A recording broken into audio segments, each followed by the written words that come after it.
wonderful amateur by the name of John Butler, people know him as VK5NX, who unfortunately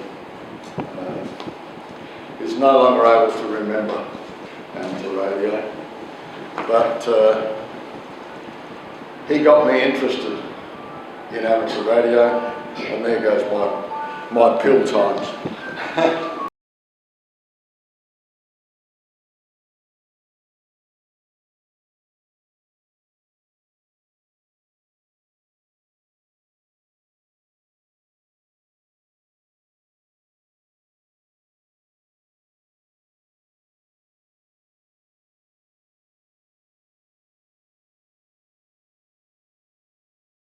We started the course somewhere early in the year, I'm not too sure whether it was February, and you said the name Bruce Wendt? Yeah, Bruce Wendt was our lecturer, tutor, very good. I thought he was an tell us?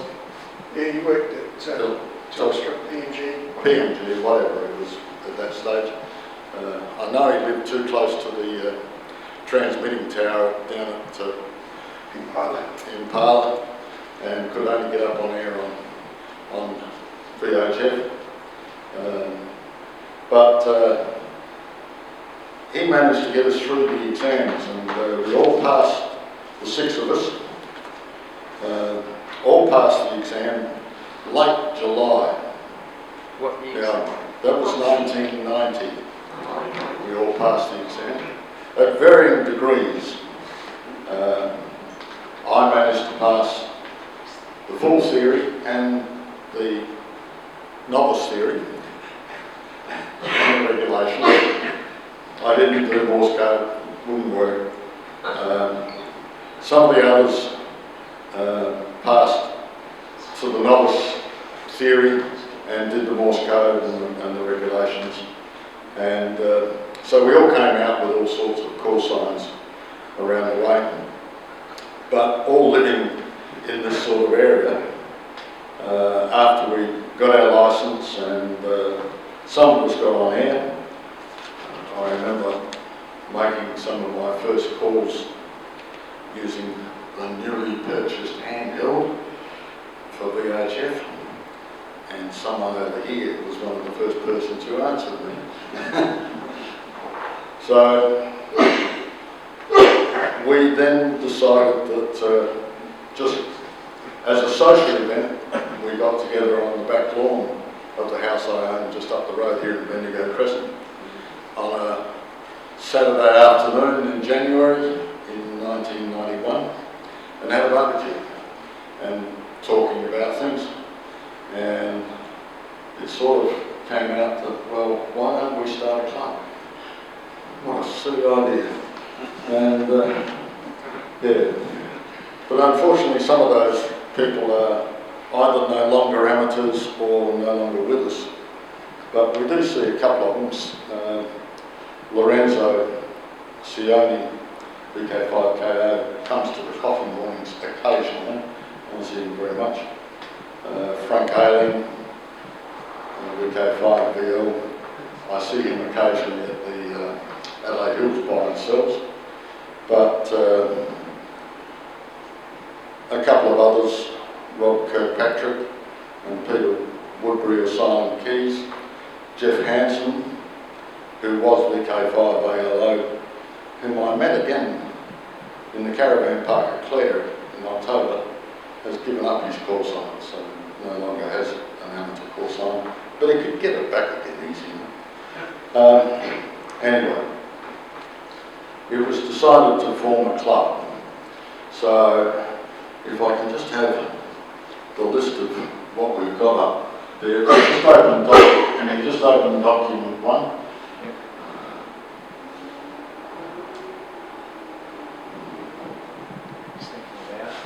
Thinking about it? Oh yes, of course.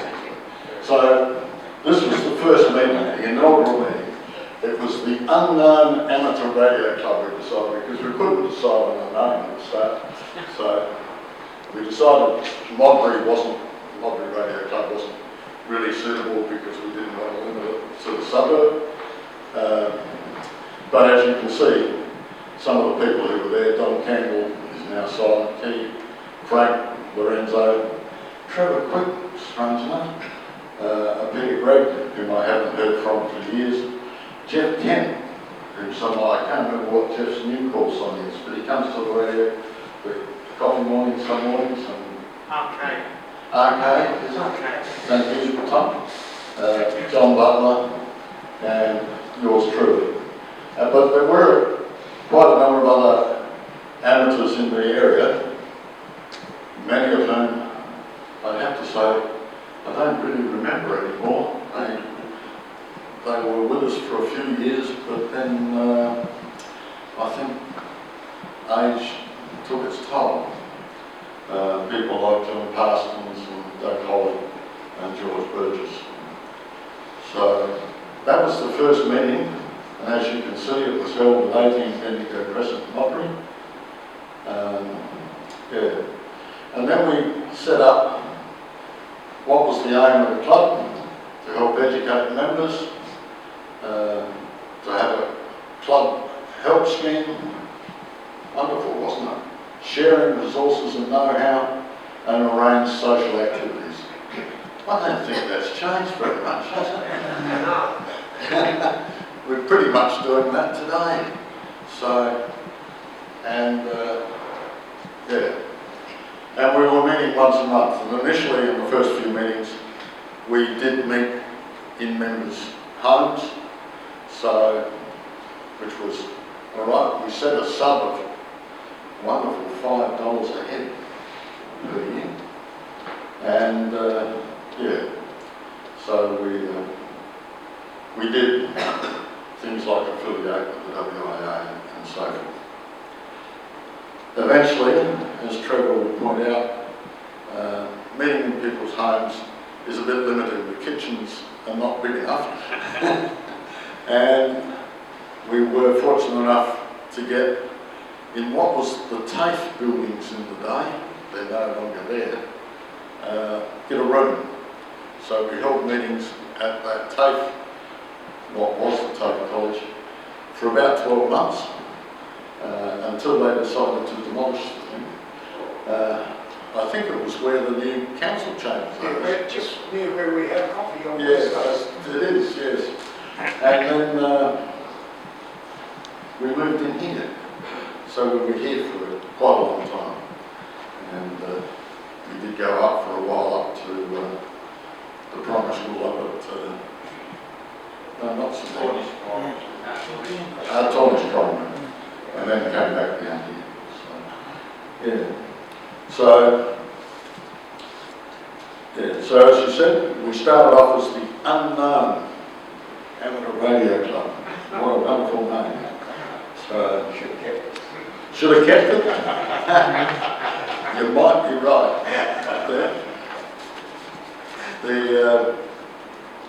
Yeah. Well, one of the interesting things that we did at that stage, much in the same way as Tony's doing now, we'd established a weekly net, radio, VHF, using the Houghton repeater, and members took turns in running the net on a weekly basis on a Wednesday night. I think it was about 8:30 at night. And we'd start off on Houghton, and then we'd go to 147.2, if I remember correctly, and as a simplex. So we must have all been pretty local to be able to talk as that. But it's good to see Tony's continuing the tradition with a good ring around on Friday nights. So one of the other things we did, number 6 on the list there, please, Tony. Yeah. Number 6. It's not our logo these days, but we established a logo. Doesn't it look familiar? I think every club had one with the antenna at the top of them and the earth at the bottom. Yeah. So, yeah, and then one of the things that I found just looking at some stuff this afternoon, if we go back to number 8 on the list, Tony, I found that in AR on June 1991 in 5/8 wave by Jenny Warrington, who was at that stage by ANW, says the TTP Club, I think it should be the Tea Tree Gully Club, as mentioned last night, now has an official title. It's the North Eastern Radio Club, or NERC, not to be confused with VK3 NERCs, with which we compete at CERG. If you'd like to be a NERC, so it gives you a chance to bring a couple of the members and that. But we did put a notice in the Tea Tree Gully TAFE College thing, which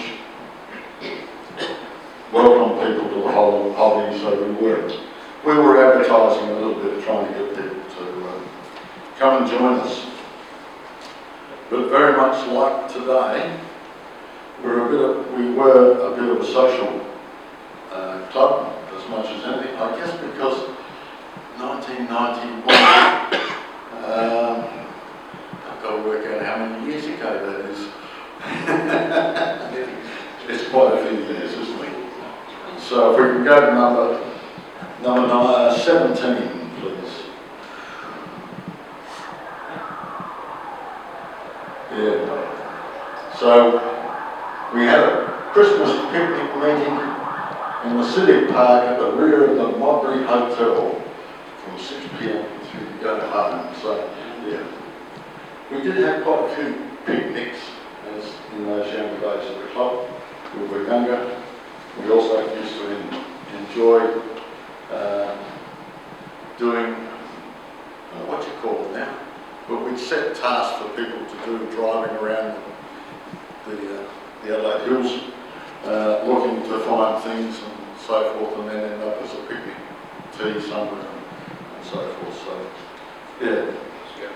A mobile scavenger hunt, and you've got to be on air. Yeah, all that. That'd be fun. All that. And then in number 23,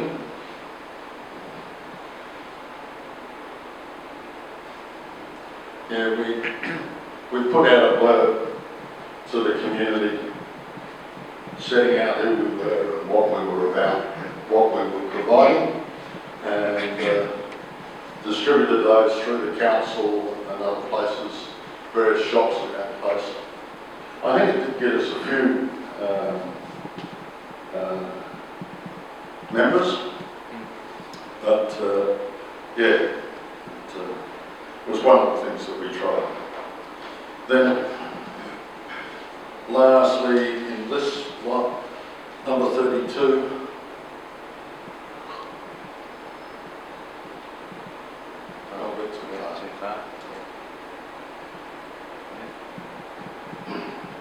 I'll take you back to the first President's report, very similar to the one we've just heard from our Secretary. So, of the things that we managed to achieve during the year, and but we had, and I think for the time, in July 1992, we had 38 amateurs in the club, and I think for a new club, that was pretty good. So we managed to get people around the place, and we did quite a bit of stuff. And I think, unfortunately this year, unlike other years, we haven't been able to ask our wives, partners, girlfriends, etc. to come join us on the AGM and have the chicken and chips and so forth, which most people tended to enjoy.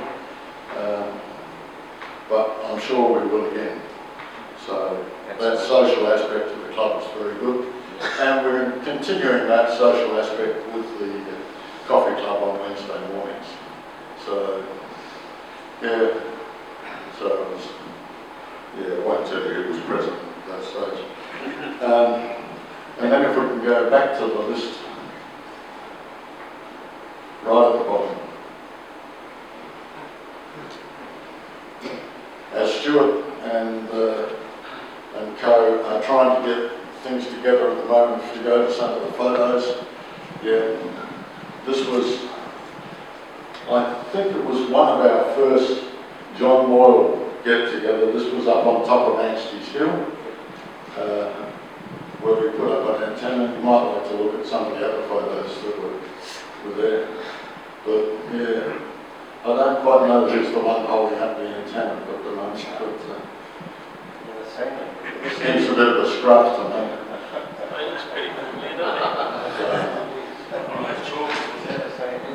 Never seen Government got hair. Most of them got hair. Most of them have got hair. Yeah, they did have it in those days. Yeah. So, to remember all the names is always a problem. That was the antennas we put up. Oh, there we go. That's serious. Oh, it was serious. We were serious.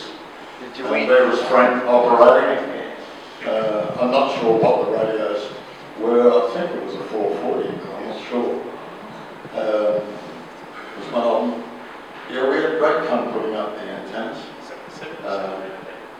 Yeah, there was 70 centimetres and 2 metres, so we're doing a lot of local stuff as well as HF. And HF was really buzzing on that. But Trevor got us, from memory, permission to get into the Angstie's Hill Park. There was a place where we could set up, just off the main road, with a good look out over the town. Yeah, we got any more? Probably. Yeah. Or 23. Yeah, most of the antennas were homemade, so it was good. It was good. And yeah. And John NX, who was our mentor at the time, and chief operator. That looks like it was in the annex of my JK Dove at the time. And I think the other caravan was Charlie, with the Charlie. Parents' caravan. So we had 2 operating stations, and yeah, for us to share things, enjoy one another's company, and I think we're still doing that today. We've achieved 70 members, which is double what we had back then. I think we've done very, very well over the time.